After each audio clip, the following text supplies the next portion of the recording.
Staying on course with a diet can sometimes be a challenge when you're running from one event to the next. Thanks to Factor, I no longer need to worry. Factor takes the stress out of meal planning and sets you up for success. Skip the grocery store, the prep work, and the cooking fatigue, and instead get chef-crafted, dietitian-approved meals delivered right to your door. Choose from over 35 meal options per week, including options like keto, calorie smart, vegan and veggie, protein plus, and more. Have chef-prepared meals on the table in 2 minutes with Factor's ready-to-eat meals so you can get back outside to soak in the summer sun or back to your favorite game without missing a beat. All meals are fresh and never frozen. Factor's become my go-to dinner solution when I'm working late on a video or before I head out for a long day. Say, for example, when I'm working on a nerd episode nonstop and I forget to eat. Factor is always convenient. They help keep me on track with the diet and taste great too. Head to factor75.com or click the link below and use my code AVGN50 to get 50% off your first Factor box and 20% off your next month of orders. That's code AVGN50 at factor75.com to get 50% off your first box, plus 20% off your next month of orders. Ever get that wavering feeling like you might have to take a shit, and the feeling gets stronger when you stand in a certain spot? Well, right now my compass is leading me toward the N64 shelf. Getting warmer, warmer, warmer. Ugh. There it is, Glover. First time I heard of this game, I was like, huh? Glover? Is it Danny Glover, Donald Glover, Crispin Glover, Roger Glover? No, it's the hamburger helper riding a red ball. So you play as a glove. I used to think it had something to do with Super Glove Ball, but that's another game. You probably remember that one in my Power Glove episode. Together, these would make my list, top 2 worst glove games. But Glover doesn't use the Power Glove, thank God. And luckily, after it left a shit skid inside the N64 toilet bowl, Zelda Ocarina of Time came along and pissed it away, only a week after it pissed us off. Now, honestly, when Glover first came out, it seemed pretty cool, but so did everything that was 3D. In the old days, all we had was 3D World Runner and pseudo-3D shit like that. Later, there were games like Jumping Flash on PlayStation, but it was Super Mario 64 that fundamentally changed the 3D platformer as we knew it. With its freedom to move around in a circle and even reposition the camera, it was a big deal. Afterwards, games like Banjo-Kazooie and Spyro the Dragon proved that Nintendo had started a trend. Here we go! Some of these games were good, and some of them were shit. But sometimes we just accepted it because it was 3D, it was cutting edge, and cool. As kids, sometimes a game we thought was good might have actually been shitty all along. When I first played Ghostbusters on NES, I didn't want to admit it was garbage because it was Ghostbusters. It had to be good, right? What about Ninja Turtles? One of my early episodes. That game drove me insane. It sucked. But what did I know? It was the #1 top-rated game in Nintendo Power for a while. But every game was supposed to be good. We were lied to, psychologically manipulated into thinking we were wrong. But no more being ass-lighted by the shitty games. It's time for Glover. Let's go. The game opens inside a castle, and we're introduced to the red-nosed drunken wizard who's recklessly throwing shit into a bubbling cauldron. Idiot. It knocks him through the floor. Yeah, right through the goddamn floor, screaming like Goofy. And I guess his gloves or hands fell off. One glove falls into the slop and morphs into the evil cross-stitch, while the other becomes our protagonist, Glover. I'd like to say he flips the bird, but with only 4 fingers, too bad. Well, he transforms the wizard's magic crystals into rubber balls so they don't shatter, but oops, they bounce into what become the game's levels. So now, go fetch, asshole.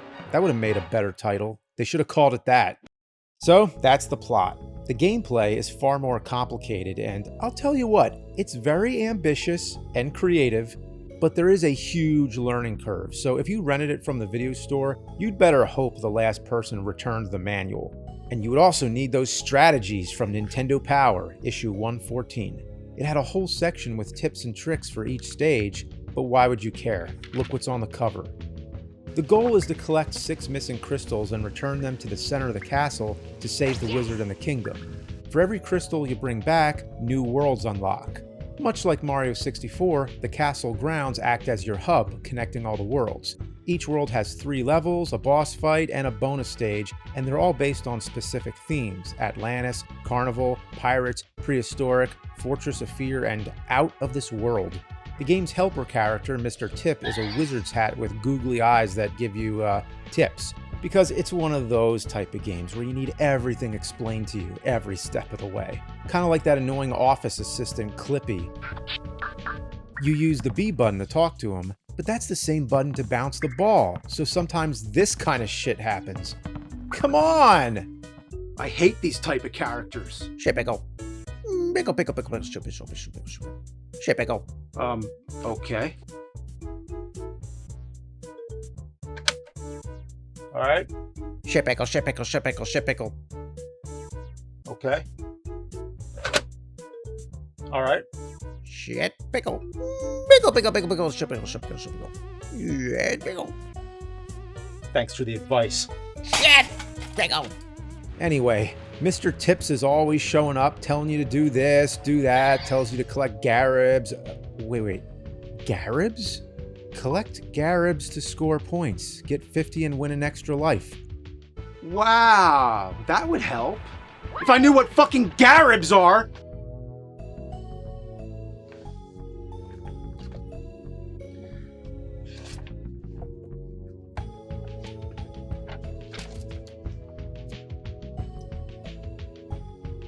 You gotta be fucking kidding me.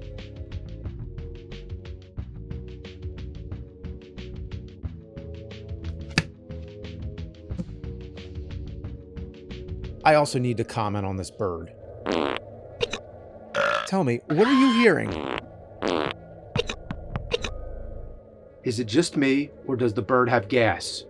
Out both ends. The objective of each level is to find the ball. Okay, wait, hold on now. The bird was farting! Sorry, I can't let that go.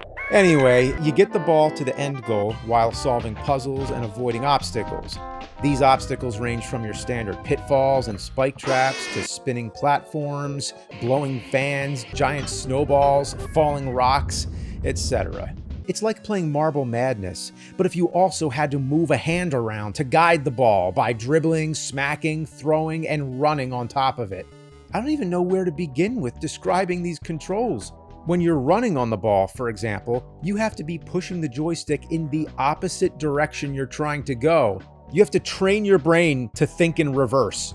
You also have enemies to contend with that will try to steal or destroy the ball, and some will go as far as to intentionally knock it off the stage, which basically means you're dead. It seems underneath every stage is a bottomless pit, so you can't take your eyes off that ball. Hitting B makes Glover point at the ball, which is great so you never lose track of it, but that doesn't guarantee you'll be able to get to it before a giant bumblebee rocket launches it with a stinger at its ass. But the worst enemies gotta be the explosive ones, like this dynamite hopping around. If you somehow figure out how to avoid the blast with Glover, the ball still gets blown into pieces or is sent careening over the edge like a turd shot out of cannon. You want to be holding that ball at all times. Besides, without it, you move around like 10 pounds of shit shoved into a 5-pound glove. Much like how rolling in Ocarina of Time was a little faster than running, Glover is best when he's jumping constantly. Every time you get a game over, you'll need to reload your save file and run all the way back to where you were from the castle gates. So get ready to hop, hop, hop, like a bunny on crack. Too bad Glover's little fingers don't make him move any faster. Thing from Addams Family could teach him a few pointers. You can change the ball's form by tapping the R button. It can become a rubber ball, a bowling ball, a ball bearing, and the ball's original shape, the crystal. The crystal is very fragile. It's only useful for collecting more points, so don't try to bounce it unless you want to hear Glover scream like E.T. The crystal and rubber balls float on water, allowing Glover to ride them. The bowling ball and the ball bearing are naturally heavier and can sink, which is great for pressing switches underwater. And boy, will you be pressing a lot of switches in this game. The white switches with red stars Glover can activate on his own by fisting them or fist slam punching. And the red switches with yellow targets can only be activated by the ball. These switches will open up the next section of a course or a checkpoint. Each level has multiple buttons that you'll need to hit to progress, and oftentimes they're located at the end of difficult platforming sections. The amount of precision required in this game is something you would never understand unless you've actually played it. The only way I can even think to describe it is if you're familiar with those maze games with the tiny balls. It's kind of like that. When you play it, you have to give it your full concentration, and you say to yourself, I can do this, but you keep failing. Well, imagine if you were trying to play more than one maze at a time. You have both the glove and the ball to deal with. Keep your eye on Glover. Oops, you lost the ball. Keep your eye on the ball. Fuck, I died. This circus level in particular brings my piss to a boil.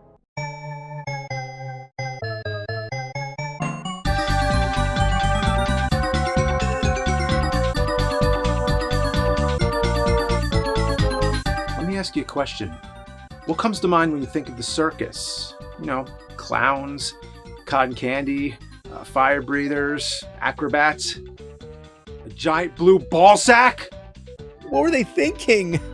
And you ride it by bouncing on it? It's like that episode of South Park, and you know the one I mean. And if not, well.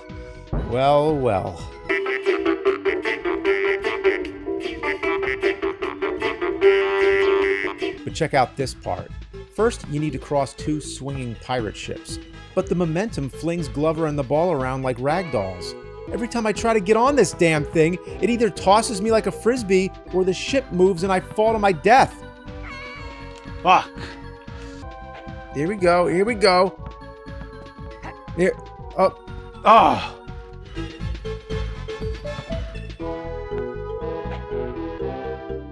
See this shit?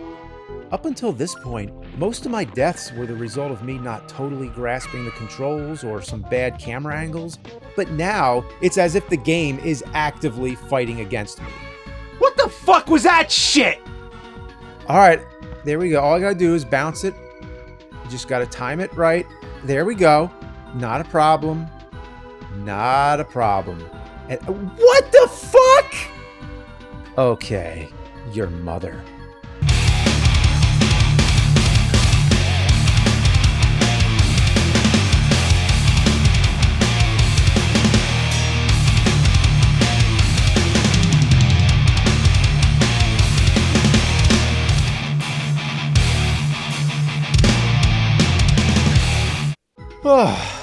Once you finally make it across and take a ride down the slide, be prepared for any hope left in your body to exit your asshole.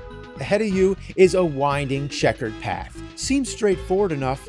Well, as soon as you start rolling the ball down this thing, it starts tilting and turning all over the place like a goddamn tilt-a-whirl. Here we go. Making the turn.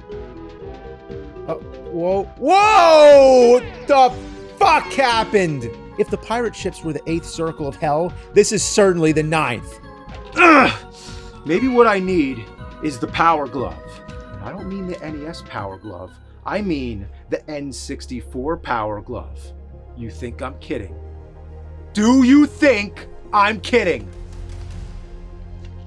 Yeah, you didn't know! You didn't know the Nintendo 64 had the Reality Quest Glove!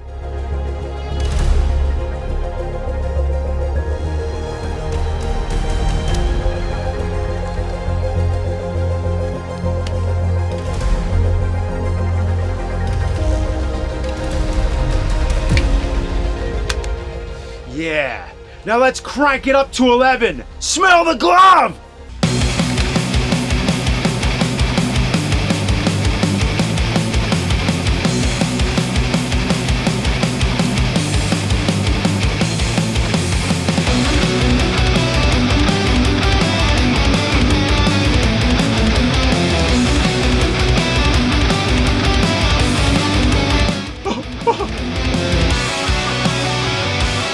Yeah!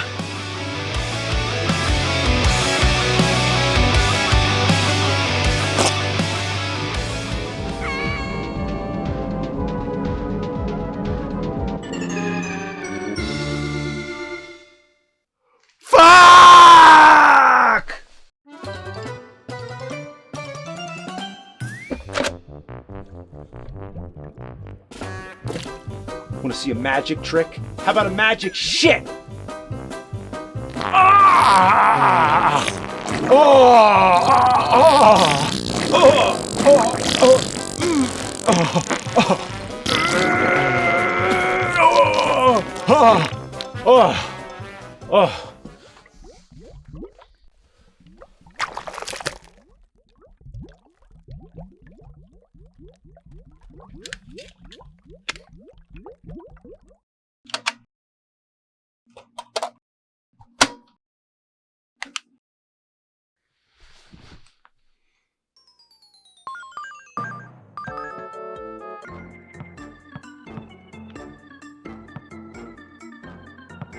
The PlayStation version is easier?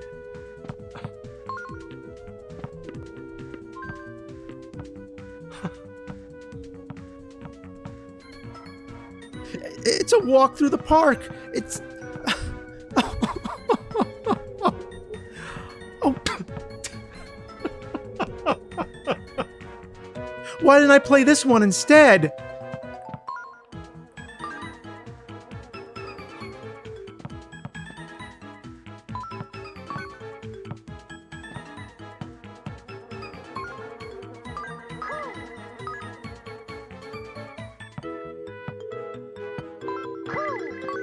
Well, I'll be shit.